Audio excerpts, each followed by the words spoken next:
Hizi ni athari za mvua zinazoendelea kunyesha mkoani Morogoro, na hapa ni eneo la Iyovi katikati ya mkoa wa Morogoro na Iringa, ambapo baadhi ya magari yamekwama kutokana na matope na mengine yameingia kwenye korongo. Naitwa Waziri Mikdadi. Nitingo hiyo fuso hapo juu hapo. Kwa tunashuka hivi down. Baada ya kusogea na hii down hapo, tukakutana hapo na hilo likifusi hapo. Kwa hiyo dereva baada ya kujitetea kanyaga breki, basi naye akawa anapandisha hivi, kwa hiyo sema kujitetea ikawa hamna hapo. Tukapanda hilo likifusi, chuma akajipiga mtama. Jina langu naitwa Emmanuel Alice Mtila, mzaliwa Dodoma. Mimi ni msaidizi wa dereva. Tulikuwa tukitoka Dar kuelekea Mbeya na gari ilikuwa imepakia shehena ya matrekta. Sasa wakati tumefika maeneo haya Iyovi haya, kutokana na mvua na utelezi na nini, gari ikawa imeteleza. Baada ya kuteleza ikawa imegonga ukingo wa daraja. Ilipogonga ukingo wa daraja, tairi ikapasuka, gari ikavutwa kuelekea bondeni.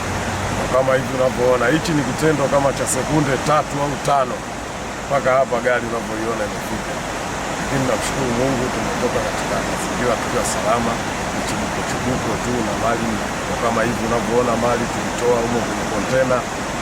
Zingine zimepata majeraha na zenyewe, na zingine ziko vizuri.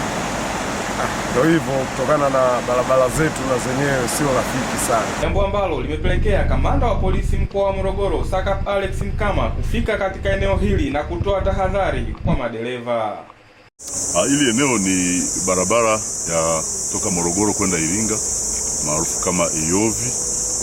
Tunachokiona hapa ni kwamba barabara yetu kutokana na mvua ambazo zinaendelea kunyesha, sasa tope zimekuja zimeingia barabarani, na magari kadhaa, madereva wale ambao hawakuwa na tahadhari wameweza kupata madhara ambayo tumeyaona. Kuna gari kama 2-3 ambazo zimeanguka. Kwa hiyo jeshi la polisi mkoa wa Morogoro tunataka kutoa tahadhari kwa madereva ambao wanatumia barabara hii, hasa kipindi hiki cha mvua, kwamba kipindi cha mvua wanapaswa kufuata sheria zote za barabara na kuchukua tahadhari mbalimbali, sababu mvua zinapokuwa zinanyesha uoni kwanza ulikuwa ni hafifu, lakini lolote linaweza katokea. Kama hili sasa, maporomoko yametokea, barabara imeziba, lakini dereva sasa huyu yeye akawa amekuja tu bila kuchukua tahadhari, mwisho wa siku kupata matatizo kama haya. Kwa hiyo nitoe tahadhari kwa madereva kwamba wanapaswa kuchukua tahadhari wanapokuwa wanapita kwenye barabara zetu kipindi hiki cha mvua, ili wasipate madhara kwao na madhara ya watumiaji wengine kwa barabara. Kwa hiyo jeshi la polisi tumeimarisha doria hapa kusudi waweze kupita kwa wakati wenzetu wa TANROADS wanaendelea kuondoa hichi kifusi ambacho kiko kwenye barabara, na baadaye hali itakuwa nzuri. Nawatakia maandalizi mazuri ya mwaka mpya na wasafiri wakiwa salama. Hii ripoti kutoka hapa eneo la Iyovi mkoani Morogoro. Mimi ni Kasim Akida.